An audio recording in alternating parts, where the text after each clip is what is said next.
Hello, everybody, and welcome back to another edition of the Gridiron Review. I'm Pete Medhurst alongside Bill Wagner. And Bill, this is one of those weeks in the schedule where, as usual, at some point during the year, you get some mismatches. You get that seesaw bouncing the other way. Top-ranked Old Mill, no problems with Southern, 73-7. Right now, though, the Patriots, a couple points behind North Point in the race for the 4A East. Those other two spots, though, Broadneck and Annapolis.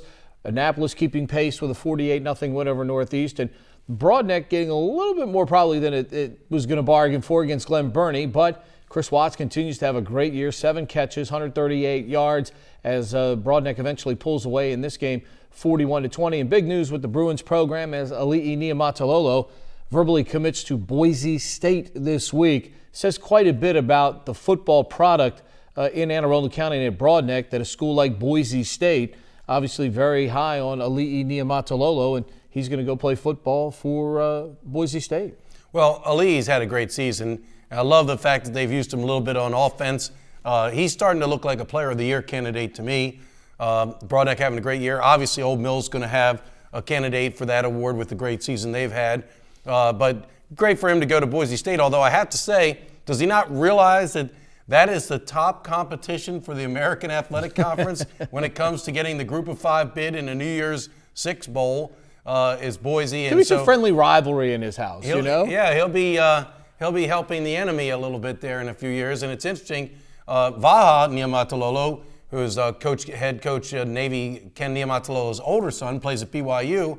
So you got 2 sons out there out in West, and Dad probably won't even be able to see him play football very often just because of the schedule conflicts. Yeah, we get a couple of bye weeks, but they do play some late night games, so he'll be able to go home. Now, what it is it means as Kenny keeps winning all these games, Athletic Director Chet Gladchuck's going to have to continue to give him that raise so Mama can keep flying out to Boise State, because those are not going to be cheap flights out west to Boise and some of the locales that Boise State plays in. But congratulations to Ali'i and, of course, head coach Rob Harris of Broadneck. News. That's obviously a testament to the job that Rob and the coaching staff there have done with the individual players. You've got Emmett Davis, who's also getting Division I recruiting letters. And I imagine Chris Watts is certainly going to be playing college football somewhere, because on the ground and in the air, he is becoming a dual threat for the Bruins there as well. Right, absolutely. And one bad news for Broadneck, Taylor Bohannon, one of their better players, may have suffered a season-ending injury. We hear it's a knee of some sort. We don't know the prognosis as we tape this, but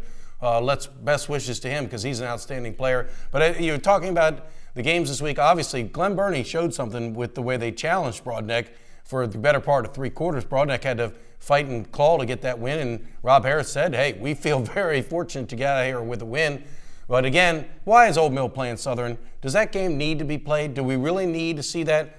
We said it last week. We said it many times on this show. Something's got to be done to change this. Southern is just not capable of playing against a team like Old Mill. When you see a 73-7 score in high school football, that's just really devastating to see. Well, I mean, again, as we've said all along, we've said it all along. You know, in sports like basketball and others, you don't necessarily need as many players to be competitive. In football, you got to have a lot of people. Right, and when you're the only 2A school in the county playing against all of these 4A schools, there are going to be some years where it cycles through.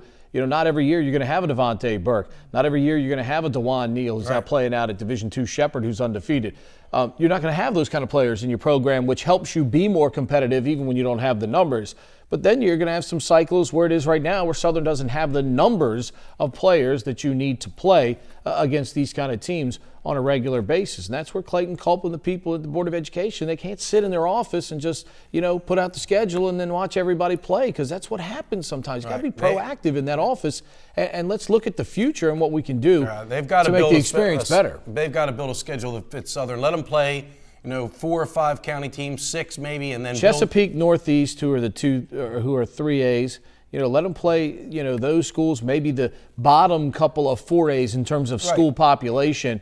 because to me it doesn't serve the purpose for Old Mill, who's competing for a top seed in the Right. state. That game was where they played. That's a 7-point game. That's the minimum they're going to get out of that because Southern has one win. So they play a 2A school. They're only getting 7 points out of that game. And that's, I mean, I look at Chesapeake. Chesapeake has to play Southern now. It's going to be a 7-point pickup for them if they win the game. Chesapeake is in the running for the top spot right now in the 3A East. I mean, Bob Hoke's going to have to go dumpster diving into that file cabinet in the back area of the Capitol there. I don't know what they did with it now. Y'all moved to that fancy new building. But, when was the last time Chesapeake made the playoffs, if ever, in football? Right. Now, this is going to be huge for Chesapeake. And obviously, they had a nice win. They defeated Severna Park, a pretty thorough performance. 35-14. And I did the math this week looking at it before we came here. They're tied in terms of record at 5-2. They're 3 points behind Reservoir for the top seed right now. Their last 3 games, big one this week. I mean, when was the last time somebody said Annapolis at Chesapeake is a titanic high school football game in Anne Arundel County? But it is this week for both teams because Annapolis trying to make sure they stay far enough ahead of Arundel because Arundel looks like they have 3 winnable games now to win out at 7-3. They want to compete for that potential spot ahead of Broadneck if North Point or Old Mill slips up. So Annapolis at Chesapeake is a huge game, especially for Chesapeake. If Chesapeake wins this game, they could very well win 3A East. I believe, doing the math, looking at who Bennett and Glen Elg are playing, I believe with my heart 7-3 will get Chesapeake in even if they lose to Annapolis. Their last 2 games, though, are Southern and North County. North County not going to be a cakewalk as we found coming on last strong. week. They're playing very well right now, but I think 7-3 gets Chesapeake in, and there's going to be playoff football for the Cougars. Yeah, that's pretty neat. You got to give Coach Elliott a heck of a congratulations for the job he's done. Another big game coming up this week is Broadneck Old Mill. Yeah. They kick it off, and that's going to have playoff implications for the Bruins as far as seeding. That's a big game. We'll see how far Broadneck's come. And it's amazing. We keep looking at that anomaly of the opening week when South River beat Broadneck, and South River loses to North County this week. Yeah, 21-20 in overtime. And big win for Marvin Brown and his program. No question. Those, and I don't think people really realize where Glen Burnie and where North County especially. I mean, people don't realize where North County was when he took over. I mean, just the fact that they're playing competitive football in other games, winning games against a team like South River who beat Broadneck this year. I mean, these are substantial steps for a program like North County. They've got the bodies in the building. They just need to make, as we talked about it with Chesapeake, you just got to make football a cool thing to participate in, again, in the sport up there. They've got the numbers, that's for sure. In North County, a nice win over South River, 21-20. Broadneck Old Mill, I mean, it's going to be a war. Yeah. It's just going to flat out be a war. You've got the 2 teams probably playing the best right now. Broadneck, I think, has enough of an explosive offense where they're not pigeonholed into either being a running team or a passing team. They can do both. And just, how are they going to stand up over 4 quarters with Old Mill just punching you right in the mouth with Pete Boone for the entire game? Nobody's been able to stop Old Mill this season. They've been putting up massive amount of points on everyone. Broadneck appears to have the best defense in the county other than Old Mill. So we'll see if they can stop them. Deontay Thompson, 363, 6 touchdowns as Arundel wins the Battle of 175 by a handle. Jerry Mears Trophy. We got to mention that. 67-30 over Meade this past week. And a nice bounce back for the Wildcats. Had a couple of tough weeks there, and that's a nice bounce back for them as they keep their mathematical playoff hopes alive. But obviously they need some help right now, sitting at 4-3. Rough weekend for the privates. Only Annapolis Area Christian School came up with a victory over Friends. St. Mary's falls to Curley, Severn to Boys Latin. And, of course, Spalding, just too many turnovers in the first half. To be competitive with Gilman, you've got to play the perfect game. But when you contribute to your own demise the way Spalding did, Gilman rolls away 48-7. And I watched some of the voting in some of the newspapers this week. You look at the State poll, the Sun poll, and the Washington Post poll, and things of that nature. Some of the Post coaches voted for, like, Damascus as the #1 team. First of all, anybody that puts a public school right now ahead of DeMatha, Gonzaga, Gilman, Good counsel, and even Good Counsel at this point, you really need to look in the mirror and reevaluate that vote. I mean, you look at the people that DeMatha's beaten this year. There's 2 schools from down in Florida. You look at the competition that Gilman and these schools play. I mean, it's a different animal. I mean, you're playing against like a small college team almost. Exactly. In many cases like that. We're recruiting the creme de la creme. I just did a feature on Tino Ellis is the wide receiver at DeMatha. He's from Reisterstown. Played youth football with Gambril's Odenton Recreation Council. But, I mean, these are kids that DeMatha identifies when they're in the 7th and 8th grade. And they and Good Counsel and Gilman are getting the creme de la creme of talent to their schools. And DeMatha this year, I think they have 14 Division I players. They've already had 8 or 9 of them commit. Same thing at Gilman, same thing at Good Counsel. These teams are loaded. Yeah, I mean, and, Kyle Schmidt said it best. I mean, Gilman's just up front. I mean, it's a different animal. Well, he said, show me a better team in the nation, and I don't even want to see them. Spalding's had a great season, and they just ran into a juggernaut. And I'm disappointed in my St. Mary's Saints, Pete. Jerry Jackson, the sports editor of the Capitol, is a Archbishop Curley grad, and we bet a beer. And not only did my Saints lose, they didn't show up. They got shut out. I know Curley has been the class of the B Conference, but disappointing effort, Saints. I expected better than that. Make a bigger financial contribution so they can get better facilities. That's what right. they're going to tell you. Yeah, they're right. That's exactly right. That's what they're going to tell you. By the way, youth football this week, there is a gargantuan game. It comes in the 12 and under class, 2 undefeated teams, Gork and the Pasadena Chargers. Gork has been rolling everybody by 40 and 50 points almost the entire season. Pasadena's been doing the same. This is a huge matchup coming up. Go to aacounty.org and look up the 12 and under American schedule. This is going to be a great game coming up this week between 2 undefeated teams who are likely going to meet in a couple of weeks with the playoffs as well in that eventual 12 and under championship game. Another one in the varsity U level, which is the 13 and unders, mainly 8th graders. You've got Pal taking on Brooklyn Park. And as we send you to break, we asked you last week in our first time ever to send in your videos, and we got a really, really good one to feature for you this week. It's Riley Pitt of the Buccaneers in the 12 and under action against the Pal Hawks. Look at some of the plays that Riley Pitt makes here individually this week with his Buccaneers teammates as we go to break. As you're watching the Gridiron Review.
That's a really cool highlight, Pete, and we are challenging all the youth coaches out there. Send us your videos. We want to make this a staple of Gridiron Review. Each week we'll show the highlight of the week. I mean, there's a lot of good ones out there. Coaches are now taping all the games in pretty high quality. That was a quality video we just saw there, Pete. No doubt. Congratulations to Riley Pitt on a big effort there against the Pal Hawks. You can email him to me at rpmedh88 at aacounty.org. You can also go to our Facebook page for the Gridiron Review. We've got it up there where you can get that address as well. We look forward to seeing your videos, especially here as we head toward playoff time. Speaking of playoff time, for the Navy midshipmen, it's a weird kind of, factor now. I mean, it's the American Athletic Conference. 3 teams in the league who are ranked after Memphis' huge win against Ole Miss. Navy receiving votes in the coaches poll. What a time for this conference, Bill, as they are really right now the creme de la creme of the non-Power 5, and certainly one of their teams seems to have the inside track on a potential berth in the Fiesta Bowl right now. Navy looking to move to 3-0 this week with a game against Tulane. It's exciting. It is exciting for Navy to be in the conference, and like you said, it's a new element. I mean, this is kind of a fun thing to follow now, where Navy's in the standings.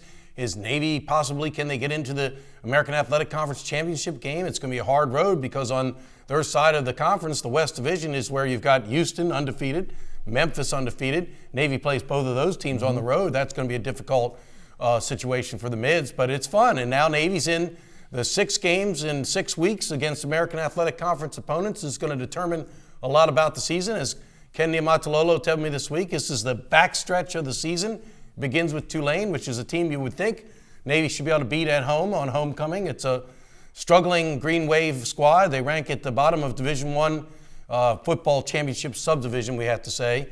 In both the offensive and defensive categories, they're really not doing anything well.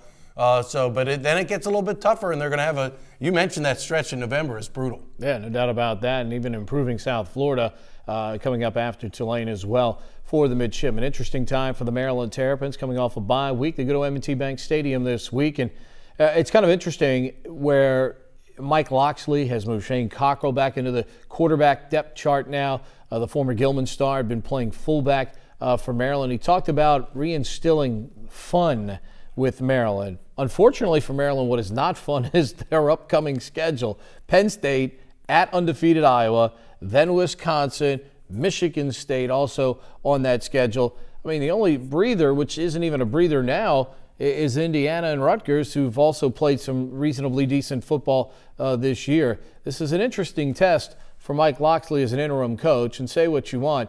Inside there's part of him that thinks, hey, if I do well here, I could be considered for the head coaching job, regardless of my checkered past as a head coach and an assistant coach. But, for the Terps, what do they have to lose now? Certainly playing with house money, because when you fire the coach, that basically tells everybody, hey, we're looking to the future. So, they've got nothing to lose against a 5-2 Penn State team who's certainly not been pretty achieving that 5-2 record. This is a big game for Maryland, in my opinion. I mean, you've had 2 weeks to prepare. You've changed coaches. Mike Loxley is supposedly going to try to breathe a breath of fresh air into the program.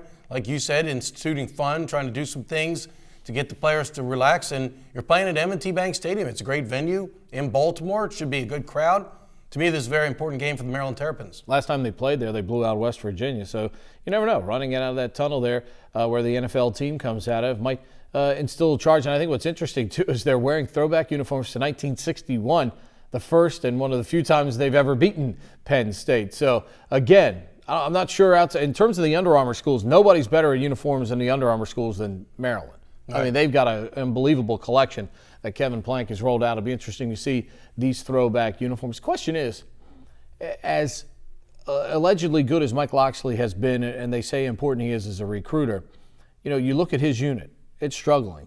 And you look at the players that they've recruited there, right now they're not playing very well. So where is the value going forward? You talk to a lot of Maryland fans. Where's the value, and where is this phantom value for Loxley going forward? Because people talk about how important it is to keep him part of the program here with the University of Maryland, despite, as we mentioned, some of the things that have occurred in his coaching past, including a 2-26 record at New Mexico. Well, absolutely. I mean, this is a referendum on Mike Loxley and his offense.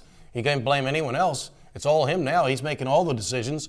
And if this offense doesn't show improvement over the final rest of the 6 games of the season, he doesn't deserve to be the head coach. All right, that's Maryland, that's Navy, that's what's going for this week. Meanwhile, the Ravens and the Washington Redskins, issues of their own. We'll talk about them when we come back right here on the Gridiron Review.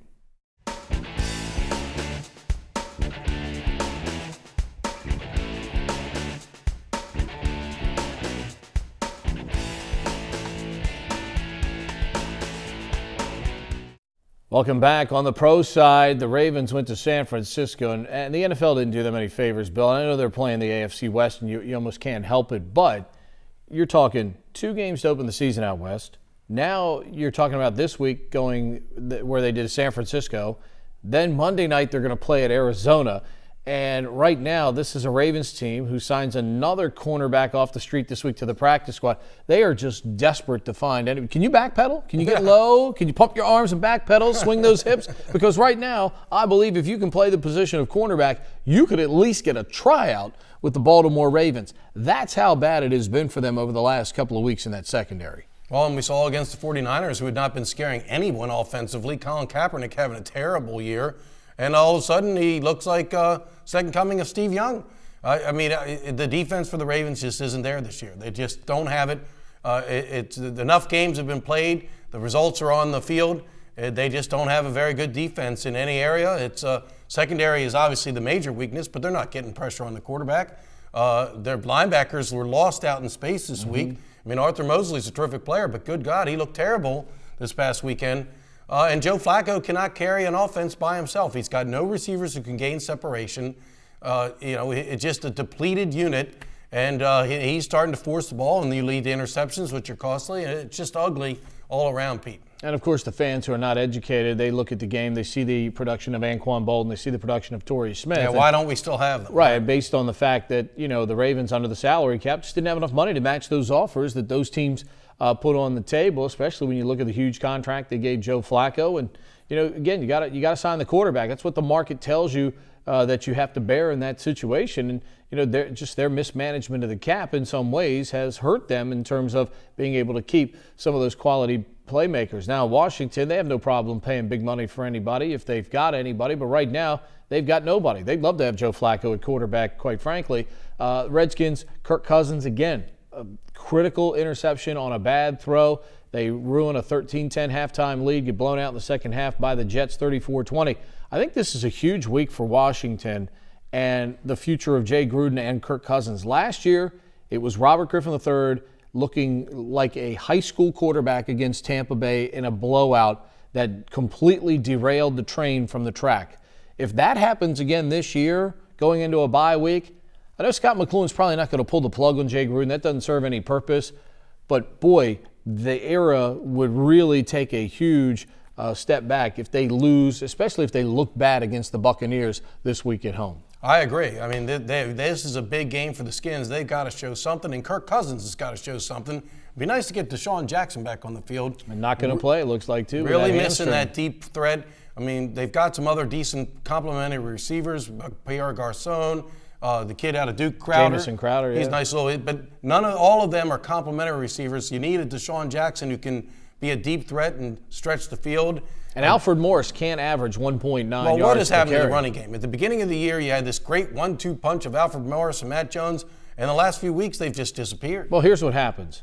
This is the National Football League. As all those analysts on TV, they say, this is the National Football League. Well, they figure you out, huh? Once you get stuff on tape and people can see it, people make adjustments. Well, guess what? Now it's up to you. And I point here, Jay Gruden 2 weeks in a row now has mentioned some displeasure with the play calling. And that goes on 29-year-old Sean McVay. Now, if I'm Jay Gruden and I feel that my life is in the balance, I'm sure John's getting on the phone saying, Jay, you might want to start calling your own plays right there, Hoss, because you could be like me and be on the sidelines on Monday Night Football next year, or you could be coaching somewhere else. So, that's something I'd watch to see if Jay Gruden eventually takes over the play calling in D.C., because I think it's a huge game this week for the Redskins. Absolutely. Now, I have to bring this up, Pete. You're a veteran of the Washington radio market, the media market. You've been reading the Post your whole life. You've been listening to all the talk shows.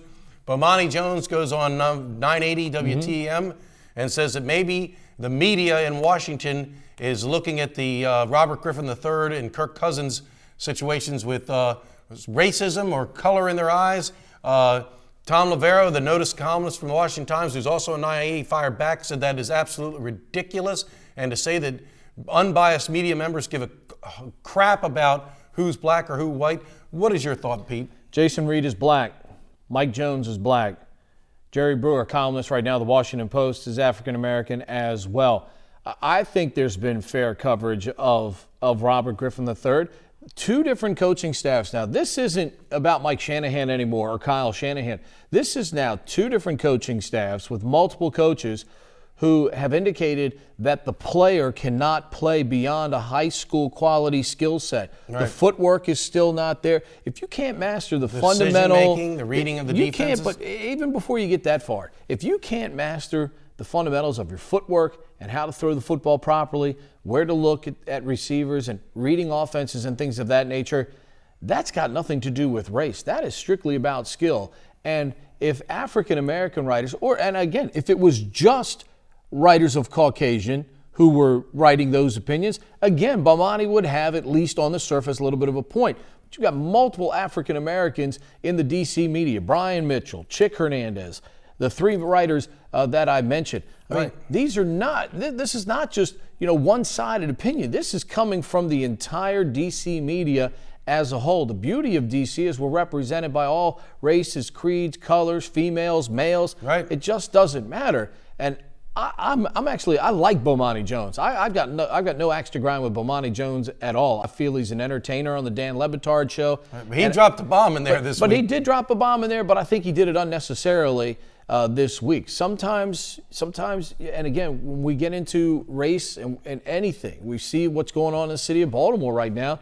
And a guy that I think is a tremendous law enforcement guy, Kevin Davis, is going through the same thing. Right now, there's just certain segments of that community in Baltimore that no matter what the police or what the mayor or anybody says, they just don't agree with it. Right. So when we really talk about race and what it means in real life, look at what's happening in Baltimore.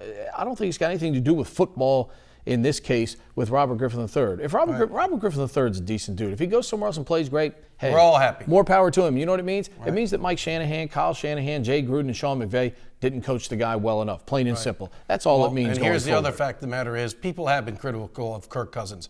And they have questioned some of the decision-making and the turnovers, the interceptions. What color's Kirk?